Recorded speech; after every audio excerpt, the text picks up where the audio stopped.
Every mechanic has a mental list. Not the cars we love, the ones we brace for. The SUVs that roll in on a flatbed at 80,000 miles with a look on the owner's face that says they already know it's bad. After nearly 2 decades turning wrenches, I've watched the same handful of models break the same hearts over and over, sold by the millions to people who were promised reliability and handed a payment plan for repairs instead. Today I'm counting down the 10 SUVs Americans regret buying the most, and for every single one, I'll tell you exactly what to buy instead. Number 1 might be sitting in your driveway right now. Let's get into it. Number 10, Land Rover Range Rover.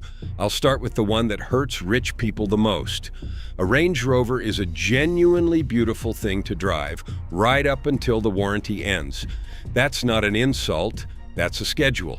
Land Rover's factory coverage runs 4 years or 50,000 miles, and the depreciation cliff lines up with it almost to the month, because the used market has learned the hard way what comes next. Here's the reality.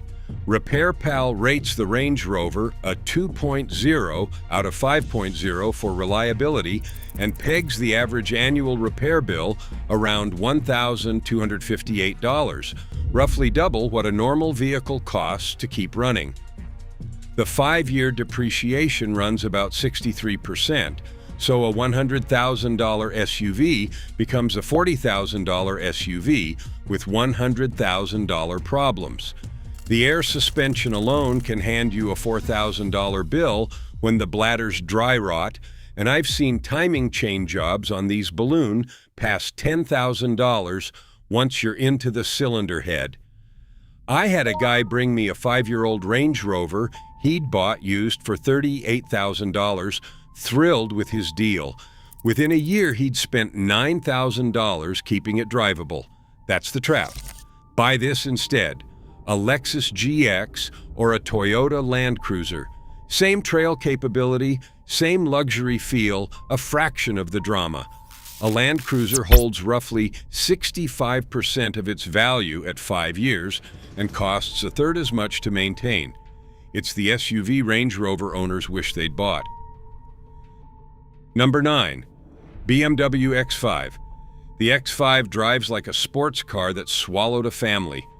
On the test drive, it'll seduce you.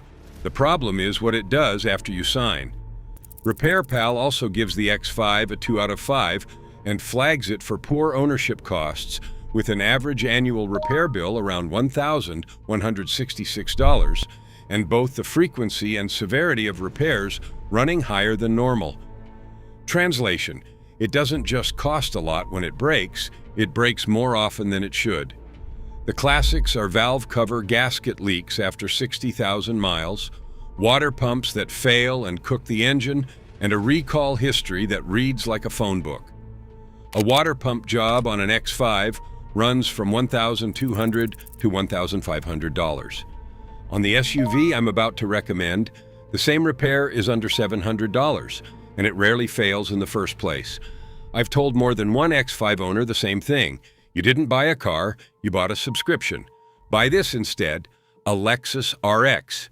It's the same idea, a plush, quiet, premium crossover engineered by the most reliability-obsessed company on earth. The RX uses Toyota's bulletproof V6 family, holds its value beautifully, and I have customers past 200,000 miles who've never touched anything but fluids and brakes. Number 8, Cadillac Escalade. The Escalade is a status symbol, and status is expensive. This is the SUV people finance to look successful and regret the second they try to sell it. The issue isn't just repairs, it's the whole ownership math. Escalades depreciate hard. In the first few years, the fuel bills are brutal on that big V8, insurance is punishing, and General Motors has landed on Consumer Reports' least reliable lists more than any other brand lately. You are paying 6 figures new to eat the steepest part of the depreciation curve, then handing it to the next owner who inherits the electronics gremlins. A customer of mine leased one, fell in love, bought it out at lease end, and 2 years later could not get a private offer within $15,000 of what he owed. That's the Escalade experience in a sentence. Buy this instead: a Toyota Sequoia or, again, a Lexus GX. The Sequoia gives you the same 3-row, body-on-frame, tow-anything presence with legendary Toyota running gear. These things routinely see 250,000 miles, and they hold value so well that used ones sometimes feel overpriced, which is exactly the point. Number 7. Volkswagen Atlas. The Atlas looks like the perfect answer to an American family's prayers. Big, roomy, 3 rows, German badge, reasonable price. Then you own one. Consumer Reports named the Atlas among the least reliable midsize SUVs you can buy in 2026, citing complex electronics, powertrain issues, and software gremlins. The early 2018 and 2019 models were plagued by radiator and coolant leaks on nearly new vehicles and dismal reliability scores. And when Volkswagen swapped the smooth V6 for a turbocharged 4-cylinder to save fuel, owners widely complained it left a vehicle this heavy-feeling underpowered, while doing nothing to fix the electrical headaches. When an Atlas comes into my bay, it's rarely one big thing. It's 5 small things, all electronic, all annoying, all out of warranty. Buy this instead: a Mazda CX-90 or a Honda Pilot. The CX-90 gives you a genuinely premium 3-row that drives beautifully, and the Pilot is the boring in the best way choice: Honda's proven V6, real long-term durability, and resale value the Atlas can only dream about. Number 6. GMC Acadia. The Acadia sells on comfort and that upscale GMC interior, and I get it, it's a nice place to sit. But it ranks near the bottom of its class for reliability, and the reason is under the floor. RepairPal ranks the Acadia 23rd out of 26 midsize SUVs, with an average annual maintenance cost around $734 and a 19% chance of a major repair in a given year versus 13% for the segment. The first-generation transmissions were notorious.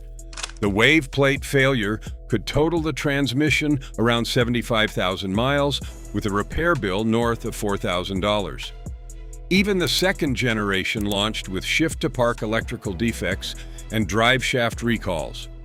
I've watched an Acadia owner get quoted more for a transmission than the truck was worth. That's a bad day. Buy this instead: a Honda Pilot or a Toyota Highlander. Same 3 rows, same family hauler mission, dramatically better odds of crossing 200,000 miles without a 5-figure surprise. If you want the GMC's comfort without the GMC's repair roulette, this is the move. Number 5. Infiniti QX60. Here's one people don't see coming because the badge says luxury. The QX60 is a dressed-up Nissan Pathfinder, and the older ones hid the same landmine, Nissan's Jotco continuously variable transmission. The 2015 to 2018 QX60 got swept into the same class action litigation as the Pathfinder and Rogue over continuously variable transmissions that shudder, hesitate, overheat, and fail, often between 80,000 and 120,000 miles, with replacement costs running $3,000 to $5,000. You're paying a premium for the Infiniti nameplate and inheriting an economy car transmission problem in a heavier, more expensive package. A woman brought me a QX60 convinced the luxury badge meant she had bought quality. I had to explain that under the leather, it shared a drivetrain with the very SUV that's coming up at number 1. Buy this instead: an Acura MDX or a Lexus RX. The MDX is what the QX60 wishes it were: a genuinely premium 3-row with a real automatic transmission and Honda-grade reliability underneath. It's the smart money luxury family SUV. Number 4. Chevrolet Equinox. The Equinox is everywhere, which is exactly why so many people regret it. In Consumer Reports' 2026 survey of roughly 380,000 vehicles, the Equinox landed as the least reliable compact SUV, right alongside its twin, the GMC Terrain. Owners reported transmission computer failures, fluid leaks bad enough to require pulling the whole transmission, and recurring body control module problems that trigger a cascade of electrical faults. It is cheap to buy for a reason, and the savings evaporate the first time the transmission acts up.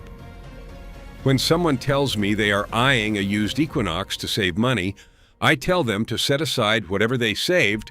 They will likely need it within 2 years. Buy this instead, a Honda CR-V or a Toyota RAV4. These two are the gold standard of the compact class for a reason. The CR-V is roomy and refined, the RAV4 is nearly indestructible, and both hold value so well that the higher purchase price pays you back at trade in time. This is the single easiest upgrade on the whole list. Number 3. Jeep Grand Cherokee. Nobody wants to hear this one because the Grand Cherokee looks the part and drives with real presence, but it's been a fixture on Consumer Reports' least reliable lists, and the complaints follow a pattern. The older models are infamous for TIPM electrical failures, the integrated power module that, when it fails, can stop the truck from starting, kill it mid-drive, or make accessories behave like they're haunted. The newer generation traded those gremlins for Uconnect infotainment failures, alternator problems, and a steady drumbeat of recalls. NHTSA data on recent Grand Cherokees is thick with electrical system and powertrain complaints, and the plug-in 4xe versions have been recalled over engine fire risk. I've had Grand Cherokees throw warning lights that 3 different scan tools couldn't agree on. When the electrical system is the problem, you're chasing ghosts, and the meter's always running. Buy this instead, a Toyota 4Runner or a Toyota Highlander. If you actually go off-road, the 4Runner is the mechanic's forever answer. Old school, simple, and it refuses to die. If you just want the space and the ride, the Highlander gives you 3 rows and a drivetrain that'll outlast 2 Grand Cherokees back to back. Number 2. Ford Explorer. The Explorer has been one of America's best-selling SUVs for decades, which means it's also one of the most regretted by sheer volume. The trouble concentrates in the 2011 to 2019 generation, especially with the 3.5-liter EcoBoost. That engine developed a reputation for timing chain stretch and water pump failures, and the Explorer's water pump is internal, so when it goes, coolant can wash into the engine and turn a routine job into a catastrophic one. Layer on years of transmission shudder and the well-documented exhaust intrusion problem, and you've got an SUV that looks like a bargain used and bites hard. Even the redesigned 2020 and later models launched with harsh, jerky shifting and a pile of recalls. I had a customer about to buy a used EcoBoost Explorer, and I told him flat out, budget $3,000 for what's coming, because it's coming. Buy this instead, a Toyota Highlander. I recommend this SUV more than almost any other. 3 rows, a naturally aspirated V6 with no turbo to fail, and a timing chain built to last, the same engineering family that powers the Lexus RX. I've personally worked on these past 300,000 miles on the original transmission. It's the Explorer's job done right. If this straight talk is helping you dodge a bad buy, do me a favor and hit subscribe. I've got more videos coming on the vehicles dealerships push hardest versus the ones that actually make sense. Now, number one, Nissan Rogue. Here is the one that is in millions of driveways, the one people argue with me about until I show them the data. The Rogue is one of the best-selling SUVs in the entire country, and it's built its empire on a transmission. I wouldn't wish on my worst enemy. Every single Rogue sold in America uses a continuously variable transmission, a CVT, and across 3 generations, that CVT has been the vehicle's Achilles heel. Owners report slow, stuttering acceleration, shuddering under load, overheating on the highway, and a sickening delay when you try to merge into traffic. That last one isn't just annoying, it's dangerous. And here's the cruel part. These failures often show up on low-mileage examples, frequently between 80,000 and 120,000 miles, with replacement bills of $3,000 to $5,000. On a used SUV that only cost you $12,000 or $14,000, that's not a repair, that's a totaled vehicle. Nissan has faced multiple class action lawsuits specifically over these CVT units. The 2014, 2015, and 2018 model years have some of the worst records. Even the redesigned 2021 came out of the gate with a new engine that could shed metal shavings into itself, risking engine failure and a repair north of $5,000 before Nissan sorted it. Let me tell you about the customer who taught me to warn everyone. Young couple, first baby on the way, bought a used Rogue because it was affordable and looked safe.